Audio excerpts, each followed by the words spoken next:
dos grandes motivos do Império ter acabado foi a revogação de propriedade. A escravidão acabaria de qualquer maneira em menos de 40 anos, não é isso? Como você já teve aí um gostinho, esse cara aqui de amarelo foi tão escroto naquele podcast daquele cidadão que você já tá acostumado a ver, onde ele só leva escrotos. Mas ele foi tão escroto que os próprios colegas dele de podcast ficaram sem graça. O que ele fez? Ele foi lá simplesmente reafirmar que o negro afrodescendente era uma propriedade privada durante a ditadura da escravidão e que assim deveria ter sido tratado e que foi um erro ter acabado com essa propriedade privada antecipadamente. E como pena, o melhor de tudo é a pena. A pena foi termos perdido o Império. É mais uma viúva do Império. Esse aí é daqueles que queriam que o Brasil voltasse a ser o Império, certamente. E que o primeiro imperador seria o Bolsonaro e sua família. É esse tipo de gente que a gente tem que ver. Eu vou mostrar pra você, mas não apenas. Eu vou mostrar pra você também outros bolsonaristas passando vergonha e sendo desmentidos em seus próprios vídeos, inclusive. E finalizando, falando para você uma novidade importante sobre esse trágico acidente envolvendo a queda de uma ponte aqui na divisa do nosso estado do Tocantins com o Maranhão. Será que a culpa é mesmo única e exclusivamente do governo Lula? Vamos dar uma olhadinha nisso. Se você está chegando agora nesse canal, se inscreva, senta o dedo no like e faça parte dessa comunidade que mais cresce no YouTube. Passamos de 1 milhão de seguidores, agora rumo a 2 milhões e só falta você aqui com a gente, beleza? Então vamos começar escutando essa abominação aqui. É claro que eu trago para você isso em teor de denúncia, é claro que eu trago para você isso em teor de crítica, até porque você pode sim ter um coleguinha que pensa dessa forma aí ao seu lado para que ele comece a se tocar pela tangente, né? Dá uma olhada. Um dos grandes motivos do Império ter acabado foi a revogação de propriedade. A escravidão acabaria de qualquer maneira em menos de 40 anos, não é isso? Sim. Já não tinha lei do ventre livre há mais de 10? Ou seja, quando já tinha lei do sexagenário, não é isso? A escravidão acabaria no Brasil antes da Segunda Guerra Mundial, velho. Sem revogar a propriedade de ninguém. E talvez essa chaga da República não tivesse chegado até a gente, né? Sim. É, irmãozinho. Rapaz, você já ouviu alguém publicamente dizer que a Lei Áurea pode ter sido um grande erro, velho? Eu tenho medo disso aí. Olha o silêncio. Não, mas a escravidão já ia acabar, porra. Não, a escravidão já ia acabar. Não podia importar escravo. Quem nascesse não era escravo. Fizesse 60 anos era escravo, não é isso? Não entendeu o que eu tô dizendo? Ia ser gradual. Aí a mulher chegou e disse assim, toda a sua propriedade agora não vale merda nenhuma. O proprietário de escravo fica feliz com a monarquia? A monarquia não existe pra manter a porra da relação natural, pra garantir seus direitos? Como é que ela revoga sua propriedade sem indenização, porra? Hein? Olha o silêncio. E aí a Lei Áurea foi um equívoco, então. Rapaz, foi uma lei que violou direitos de propriedade estabelecidos, que trouxe insegurança jurídica e impopularidade à Casa Imperial, não é isso? Trouxe popularidade e revogar a propriedade das pessoas? De forma nenhuma. Hein? Não tem como, né? Até porque a propriedade olha, se amanhã o governo disser, rapaz, a distribuição de terras no Brasil... Não, agora a comparação que ele vai fazer. Ela foi justa ou injusta? Injusto. Então pronto, vamos acabar a propriedade de terra nesse país, a gente vai fazer igual a China e leiloar a merda toda. A maioria das pessoas vão até considerar justo, mas qualquer um que tem um pedacinho de terra vai ficar puto, não é isso ou não? É mentira o que eu tô dizendo aqui, Leão? Não. Quem tem uma casa vai dizer, vai se fuder, a casa é minha, não é isso ou não? Você tem que revogar a propriedade do vizinho, não é isso? Como é aquela comunista que tem 2 vacas, não é isso? Como é? Não tem...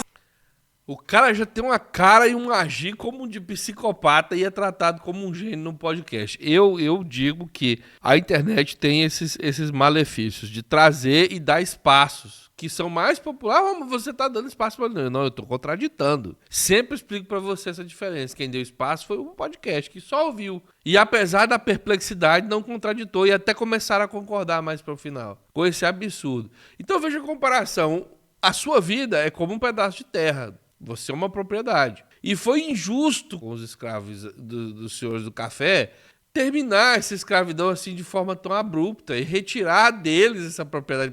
Olha que injustiça, que maldade foi feita. Você descobre um crime em curso, você percebe um crime em curso, algo que é... Não estou dizendo que eles estavam cometendo um crime e ninguém sabia. Estou dizendo que começou-se a perceber que aquilo se tratava de algo abominável. Então, diante dessa percepção de que está correndo ali um estupro, uma violação... Estupros ocorriam também, mas uma violação da vida, do direito, da liberdade das pessoas, não vamos prejudicar os senhores de engenho. E veja que é a mesma Sem querer, gente, eu trouxe isso aqui, mas do explicar, eu percebo que é o mesmo que se prega hoje, que está se fazendo agora. Em nome do mercado, nós não podemos reduzir a taxa de juros, porque senão o mercado vai ganhar menos. E aí as pessoas vão começar a comprar e vejam só, olha que absurdo. Elas vão ter vidas melhores, vão comer melhor, vão ter mais patrimônio, propriedade privada. Mas isso vai judiar. Tadinho do mercado, vai lucrar menos, vai tirar os seus dólares para fora.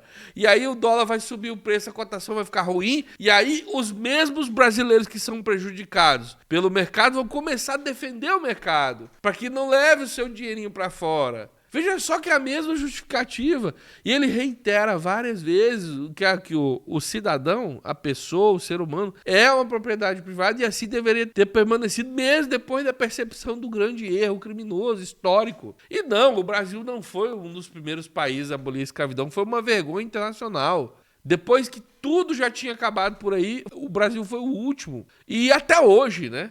De certa forma. E aí ele fica zangado e faz essa comparação absurda. E no final da cerejinha do bolo, a maioria das pessoas poderiam até ficar putas, mas quem tem um pedacinho de terra ia ficar revoltado, né? Se dane, se for eu que tenho meus escravos, que quero saber do meu. Tem que ser indenizado, inclusive. Olha só como funciona. Eu jamais poderia me juntar a esse tipo de corja mesmo. Mas tá aí. Ele tá se achando um bonzão. Ah, Rony, você não devia dar espaço. Se eu não dou espaço, ele tem um espaço no canal dele e fica a palavra dele pela palavra dele. E a gente tem uma cultura de não consumir o que é certo, né? Se eu trago pra você vídeos de pessoas fazendo o que é certo, você não vai se interessar. Então eu preciso fazer a denúncia. Infelizmente, preciso. E eles sabem disso, né? Muitas vezes são escrotos de propósito para aparecer. Mas, assim, de um escroto que tem espaço de um podcast para um anônimo que é desmentido no seu próprio vídeo. Dá uma olhada nessa senhora aqui, super abençoada pela beleza. Não vamos falar da beleza dela não, porque senão vai ficar um pouquinho complicado, mas eu tomei foi um susto, né? Aí olha o que ela falou. O atual presidente do Brasil roubou o Natal dos brasileiros. Hoje, 23 de dezembro, quero mostrar para vocês como é que está sendo o Natal dos brasileiros. Não tem um cliente em loja. Aí pega no flagra. A loja mal acabou de abrir aqui, né? Aliás, são 8h40, cerca de 8h40. Tá na tela aqui, 8h40. E a loja dela abre 9 horas. Então ela filmou de propósito a loja fechada para fazer esse... Bolsonarista sendo mentiroso, como sempre, né? É asqueroso a situação. Outra coisa, o Natal pode não ter sido, eu não sei de dados, mas pode sim não ter sido o melhor de todos os tempos. Mas isso já vem acontecendo há muito tempo. Eles fazem esse tipo de comparação como se a gente tivesse esquecido. E a ideia é fazer com que você se esqueça mesmo que as pessoas estavam na fila do osso durante o governo Bolsonaro. E que o Paulo Guedes aparecia na televisão para falar que ninguém era pobre de verdade, que ninguém passava fome de verdade. Ah, vai catar latinha, senhora. Flagrada no seu próprio erro lá, ó. Quem não aproveitou ainda, algumas ainda dá tempo para você adquirir. R$199 é o presente do Natal. Adquira antes que esgote. Acabou, não tem mais o que fazer. Aí adquira o produto. Se não tem ninguém para comprar, como é que vai esgotar, senhora? Você se contradiz suas próprias falas. Né? Você compra o produto antes que esgote. Natal. Adquira antes que esgote. Acabou, não tem mais o que fazer. Adquira antes que esgote. Talvez as pessoas não estejam indo aí por causa das camisas que a senhora está usando. Eu não iria na sua loja. Se eu chego aí e você está com essa camisa, não volto nunca mais. Sinceramente. Apesar do discernimento que eu tento fazer, quem faz propaganda pra porcaria dessa, com um tipo de propaganda vagabundo desse, não merece a minha visita. Além disso, você tem acompanhado aqui a questão do aumento do dólar, cuja justificativa é justamente o aumento na compra das pessoas no exterior, pelo aumento da renda. Então, é ridículo. Senhora, desculpa. Esse aqui também desmentido no próprio vídeo. Eita, pessoal. Olha o precinho. Aqui você vai olhando as mensagens embaixo, onde ele vai falando ali que tá caro, mas ele pegou, sei lá, escolheu o melhor supermercado mais gourmetizado, a peça mais gourmetizada. Sabe-se lá quantos quilos de picanha tem aí. R$174 a peça de picanha sempre foi cara. Se eu comprar a picanha inteira, sem ser alcatra disfarçada, sempre foi cara. Agora vai ver quanto é o quilo de carne normal pra pessoa comer. Comprar picanha pro churrasco. E muitas pessoas aí falando, em Mato Grosso tá 39. Trabalhando pra caramba. Olá, eu hoje, graças a Deus, posso pagar, mas eu fico pensando no pobre. Não, você não fica pensando no pobre. que acreditou no Lula, que o pobre vai comer picanha com Lula. Será que o pobre vai comer? R$185, R$175. Minha mensagenzinha é bem simples. Faz o L. Fazemos com muita satisfação. Não gosto de ficar falando essa defesa do Lula, fazendo, mas cada vez que você fala isso, faz com mais satisfação.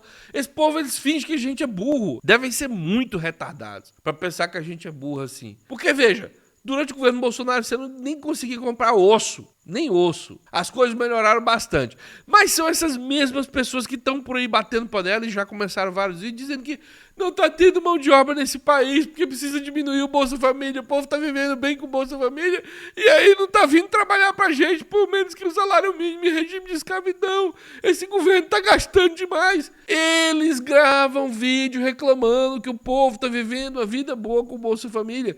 E eles querem aplicar a narrativa de que as pessoas não estão... Ao mesmo tempo, não estão conseguindo viver. Meu filho, decide. Sai de cima do muro. E sim, eu como carne todos os dias na minha casa e um monte de pessoas retornaram a colocar a carne no seu cardápio. Deixa de ser idiota. Eu não expliquei pra você que o bolsonarismo é feito por meninos de 5ª série que, sei lá, acho que eles vivem no mundo da lua. É uma coisa assim assustadora. Bom, não vou forçar você a ficar assistindo essa porcaria. Agora, a notícia importante. Curiosamente, por causa da nossa escala de trabalho aqui, das mudanças que a gente está fazendo, que nunca acabam, eu sei que estão intermináveis, mas infelizmente reforma de pobre, especialmente quando envolve milhares de reais em tecnologia, elas demoram. Então acabou que a gente não conseguiu falar de uma notícia super importante que foi à beira da nossa cidade aqui. Uma ponte, nesses últimos dias, você ficou sabendo por outros canais, que uma ponte caiu sobre grandes rios. Tá? Aquelas bem grandes mesmo. Ela desabou por a estrutura depreciada, a ponte que ligava o Tocantins ao Maranhão. E veículos caíram na água, né? Inclusive a denúncia de que um veículo contendo ácido sulfúrico num tanque caiu na água, enfim, a coisa não foi bonita não. Filmaram o momento em que a ponte desabou. E aí a gente vem discutindo de lá pra cá quais são as responsabilidades, né? Você tem aí o fato de que a ponte foi construída durante a ditadura militar, então a qualidade não é bem aquelas coisas que as pessoas esperam que seja, deveria durar mais, mas também não é correto jogar a culpa totalmente no governo Lula, visto que o governo Bolsonaro teve 4 anos para poder fazer a manutenção preventiva na ponte e não fez. Deixou essa armadilha para o governo Lula e você sabe muito bem que eles saem igual os nazistas saem, queimando papel. Então reorganizar a casa de quem já não tinha organização e quem não está disposto a transmitir as informações é muito complicado. Então você esperar que o governo já tivesse resolvido esse problema sem nem ao menos saber disso aí, é muito complicado. E é isso que o Jornal Nacional vem mostrar para você, que essa ponte já dava indícios de que ia cair durante o governo Bolsonaro e eles não fizeram absolutamente nada, deixaram para que caísse durante o governo Lula e provavelmente esconderam essa informação. Dá uma olhada, é o Jornal Nacional falando, não sou eu. Um documento de 2020 do Departamento Nacional de Infraestrutura de Transportes já indicava que a situação da ponte era precária. Em maio deste ano, o DENIT lançou uma licitação para restaurar a ponte e incluiu no processo um relatório detalhado de quase 200 páginas sobre o estado da estrutura. O documento de 2020 traz informações e fotografias do local.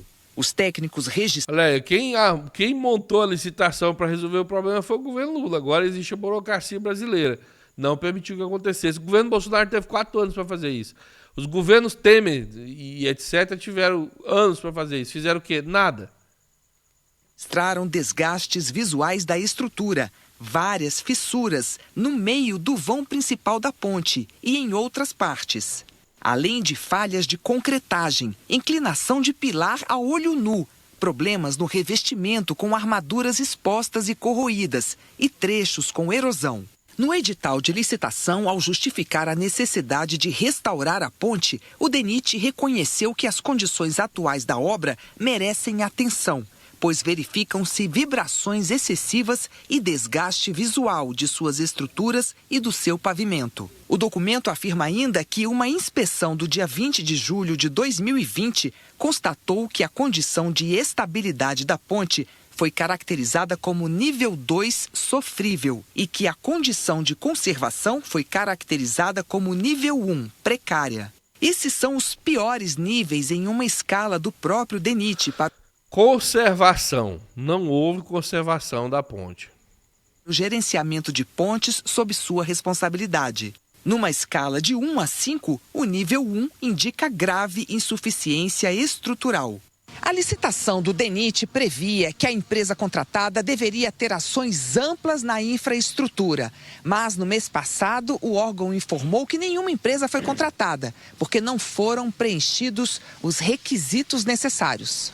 O DENIT informou que a nota 2 não indica interdição imediata, mas sim dá subsídio ao departamento para que sejam priorizadas as estruturas com maior necessidade de intervenção. E que a ponte passou por serviços de manutenção de novembro de 2021 a novembro de 2023. Então, como você viu aí, diferente até do que eu pensava antes da matéria, teve ação do governo Bolsonaro entre 2021 e 2023, mas não resolveu o problema da ponte. Cadê o Tarcísio, que estava resolvendo todo o Brasil? A ponte caiu, mesmo o Tarcísio mexendo nela. A assessoria enviou um vídeo em que o diretor-geral do departamento, Fabrício Galvão, não responde diretamente sobre o relatório. Ele informa que foi aberta uma investigação para apurar causas e responsáveis pelo desabamento. Nós já temos uma sindicância para apurar tudo o que aconteceu e os responsáveis por essa ponte. Nós vamos trazer órgãos externos para participar.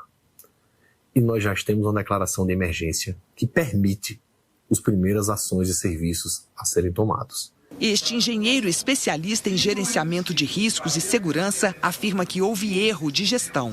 As autoridades têm a obrigação de manter essas estruturas íntegras e, para isso, precisam inspecionar regularmente. Uma vez detectadas as falhas, eles precisam de um plano de ação para mitigar todos aqueles problemas e continuar disponibilizando aquela via, aquela estrutura para a população. Se não é possível fazer aquela intervenção e corrigir os problemas, a via tem que ser interditada. Ela ser mantida, mesmo com relatórios apontando graves e importantes deficiências estruturais, é um erro de gestão, um erro de gerenciamento de risco grave. Muito bem. É óbvio que o governo Lula tem responsabilidade com o que aconteceu, mas essa coisa parece não ser tão simplesmente solucionável assim, né? O trem já vem aí se arrastando há muito tempo. Imagino que o governo que pegue, se eu sou presidente, pega o governo vindo de alguém como o Bolsonaro, tenho ciência de que não ia ser fácil descobrir todas as granadas espalhadas por ele por aí. Bom, se inscreva no canal, acompanhe nossa publicação, deixa o like, deixa seu comentário, deixa sua opinião sobre a questão da ponte. A gente volta mais tarde. Um abraço. Fui.